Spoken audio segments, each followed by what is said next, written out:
नमस्कार दोस्तों, मैं Rakesh Kumar, motivational speaker and business coach. दोस्तों, धीरू भाई अंबानी एक ऐसा सफल चेहरा जिसने हर एक गरीब को उम्मीद दी और ऐसा करके दिखाया कि सफल होने के लिए पैसा ही नहीं, नियत भी चाहिए। दोस्तों, धीरू भाई अंबानी का पूरा नाम धीरज लाल हीरालाल अंबानी था। इनका जन्म 28 दिसंबर सन 1932 को गुजरात के जूनागढ़ जिले के एक छोटे से गांव चोरवाड़ में हुआ था। दोस्तों, धीरू भाई अंबानी के पिता का नाम हीराचंद गोवर्धन भाई अंबानी था, जो पेशे से एक अध्यापक थे। वहीं इनकी माता जमुनाबाई एक सामान्य गृहिणी थी। दोस्तों, धीरू भाई अंबानी के 4 भाई बहन थे। एक बड़ा परिवार होने के नाते पिता को पालन पोषण में काफ़ी समस्याओं का सामना करना पड़ रहा था, जिसकी वजह से धीरू भाई अंबानी को अपनी पढ़ाई बचपन में ही छोड़ देनी पड़ी और यह हाई स्कूल तक ही पढ़ पाए। और अपने पिता का हाथ बटाने के लिए इन्होंने बचपन में ही छोटा मोटा काम करना स्टार्ट कर दिया था। दोस्तों, हर एक सफलता के पीछे ढेरों सारी असफलताएं होती हैं और यही धीरू भाई अंबानी के साथ भी हुआ। दोस्तों, अपनी पढ़ाई छोड़ने के बाद धीरू भाई अंबानी ने सबसे पहले फल और नाश्ता बेचने का काम शुरू किया, लेकिन इसमें कुछ खास प्रॉफिट ना होने की वजह से इसको उन्होंने बंद कर दिया। उसके बाद उन्होंने दूसरा व्यवसाय स्टार्ट किया, जो उनके गांव के ही नज़दीक एक टूरिस्ट प्लेस गिरनार था। वहाँ पर उन्होंने पकौड़ा बेचने का काम किया। पकौड़ा बेचने का काम तो कर दिया दोस्तों, लेकिन क्योंकि यह एक टूरिस्ट प्लेस था, जिसकी वजह से यहाँ साल भर भीड़ नहीं होती थी, कुछ ही महीने भीड़ होती थी। और जब तक यहाँ भीड़ होती थी तब तक तो इनकी बिक्री अच्छी होती थी, पकौड़े अच्छे बिकते थे। लेकिन क्योंकि यह एक टूरिस्ट प्लेस था तो हमेशा भीड़ नहीं होती थी, इस वजह से यह व्यवसाय भी उतना कामयाब नहीं रहा जितना वह सोचकर स्टार्ट किए थे। फिर अंतोगत्वा उन्होंने इसको भी बंद कर दिया। दोस्तों, 2 असफल बिजनेस बंद होने के बाद इनके पिताजी ने इनको सलाह दिया कि तुम नौकरी कर लो। दोस्तों, धीरू भाई अंबानी के बड़े भाई रमणीक भाई अंबानी उस समय यमन में नौकरी किया करते थे। उनकी मदद से ही धीरू भाई अंबानी को यमन जाने का मौका मिला। यमन में उन्होंने अपनी पहली नौकरी शेल कंपनी में एक पेट्रोल पंप पे 300 रुपये मंथली सैलरी पर स्टार्ट किया। उसके बाद इनकी लगन और मेहनत की वजह से ही इन्होंने 2 वर्षों के अंदर ही वहाँ पर मैनेजर का काम संभाल लिया। दोस्तों, मैनेजर का काम संभालने के बावजूद भी वह अपनी नौकरी से नहीं खुश थे। दोस्तों, उस नौकरी के दौरान ही उन्होंने बहुत ऐसे जुगाड़ किए, बहुत ऐसे तरीके ढूंढे जिससे वह बिजनेस कर सके। दोस्तों, व्यवसाय के प्रति इनकी जुनून से संबंधित 2 ऐसी घटनाएं हैं जिसको आपको सुनना चाहिए। पहली जो सबसे मशहूर घटना यह है कि जहाँ पर यह काम करते थे वहाँ पर एक गिलास जो चाय की कीमत थी वह 25 पैसे थी, लेकिन धीरू भाई अंबानी वहाँ चाय नहीं पीते थे, बल्कि बगल में ही एक बड़ा सा होटल था, वहाँ वह चाय पीने जाते थे और वहाँ पर एक गिलास चाय की कीमत 1 रुपये थी। क्योंकि एक गिलास चाय की कीमत 1 रुपये थी तो इनके दोस्त जो इनके सहकर्मी थी वह इस बात के लिए आश्चर्यचकित थे कि इतना सस्ता चाय मिलने के बाद भी यह इतने महंगा चाय क्यों पीने जाता है। जब इनके सहकर्मियों ने इनसे पूछा कि भाई आप इतना महंगा चाय पीने क्यों जाते हो, तो उन्होंने बताया कि जहाँ मैं चाय पीने जाता हूँ वहाँ बहुत से व्यवसायी आते हैं और वह बिजनेस से संबंधित बातें करते हैं, तो मैं वहीं बैठकर उनकी बातों को सुनता हूं ताकि मैं बिजनेस से संबंधित गुण सीख सकूं, इसलिए मैं वहां पर चाय पीने जाता हूं। दोस्तों, यही वो शिक्षा थी जिसकी वजह से इन्होंने बाद में अपनी कंपनी में हार्वर्ड और ह्यूस्टन यूनिवर्सिटी के पढ़े हुए विद्यार्थियों को अपने यहाँ एज ए एम्प्लॉय रखा।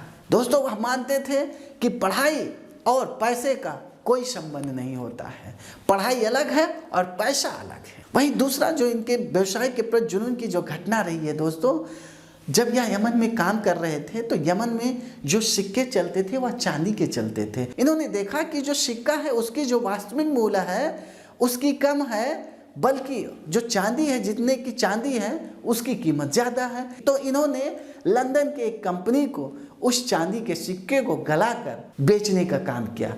दोस्तों, जब तक यमन के गवर्नमेंट को इस बात का पता चलता तब तक यह अच्छा खासा रकम कमा चुके थे। दोस्तों, कुछ ही दिनों के बाद यमन में आज़ादी को लेकर लड़ाई शुरू हो गई। जब लड़ाई शुरू हुई तो भारतीयों को उनके देश वापस भेजा जाने लगा, और जब वापस भेजा जाने लगा तो उसी दौरान धीरू भाई अंबानी को भी भारत वापस आना पड़ा। दोस्तों 1950 में जब धीरू भाई अंबानी यमन से वापस आए तो वह वापस आने के बाद भारत में नौकरी नहीं किए, बल्कि उन्होंने व्यवसाय करने का निर्णय लिया। दोस्तों क्योंकि उस समय व्यवसाय करना भी आसान नहीं था, किसी भी व्यवसाय में जाने के लिए एक मोटे रकम की ज़रूरत पड़ती है, तो इसके लिए उन्होंने अपने चचेरे भाई चंपक लाल दमानी को अपने साथ में व्यवसाय करने के लिए मना लिया। दोस्तों शुरुआत में इन दोनों ने पॉलिस्टर और मसाले के आयात निर्यात का बिजनेस स्टार्ट किया और वह सफल भी रहे।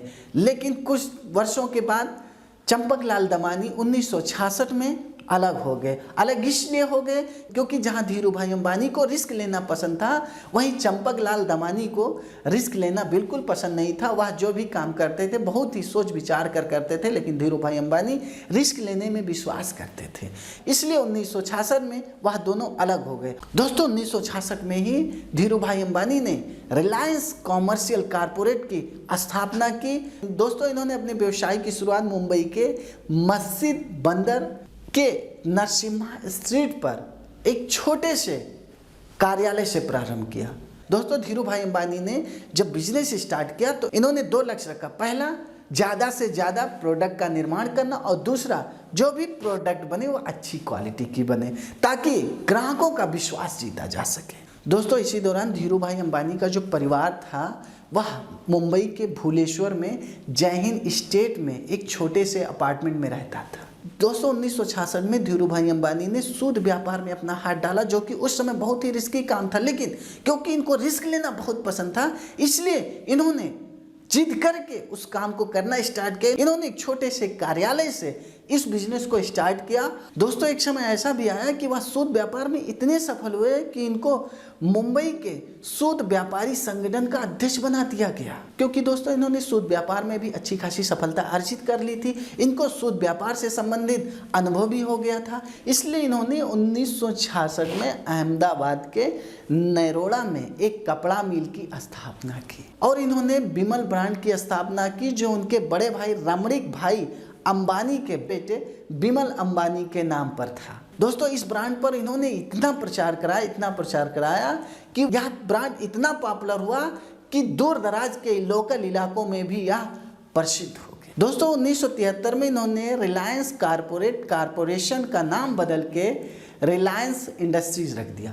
उसके बाद 1977 में जब इन्होंने रिलायंस का IPO लॉन्च किया तो निवेशकों ने इसमें अपना पैसा लगाया और निवेशकों का भरोसा जीतने के लिए धीरू भाई अंबानी ने सीधे तौर से कहा कि आप पैसा लगाएंगे, मैं गारंटी लेता हूं कि आपको प्रॉफिट ही होगा, आप लाभ कमाएंगे। और इन्होंने दोस्तों अपने शेयरधारकों का विश्वास जीता। दोस्तों इन्होंने केवल गुजरात के ही निवेशकों का भरोसा नहीं जीता, बल्कि देश के अन्य राज्यों से जो निवेशक थे उनका भी भरोसा जीता और यह भरोसा दिलाया कि यदि आप निवेश करते हैं तो आपको प्रॉफिट ही होगा। दोस्तों धीरू भाई अंबानी ने अपने पूरे जीवन काल में रिलायंस को इतने आगे ले गए, उसको कई क्षेत्रों में इन्होंने और विस्तारित किया और विस्थापित किया। दोस्तों इसको इतना ग्रो किया, उन्होंने कई ऐसे सेक्टरों में पैसे लगाए जैसे energy, electricity, communication, IT, education, मतलब वह बहुत से ऐसे सेक्टरों में इन्होंने हाथ आजमाया और वह सभी में सफल रहे। दोस्तों धीरू भाई अंबानी जिन्होंने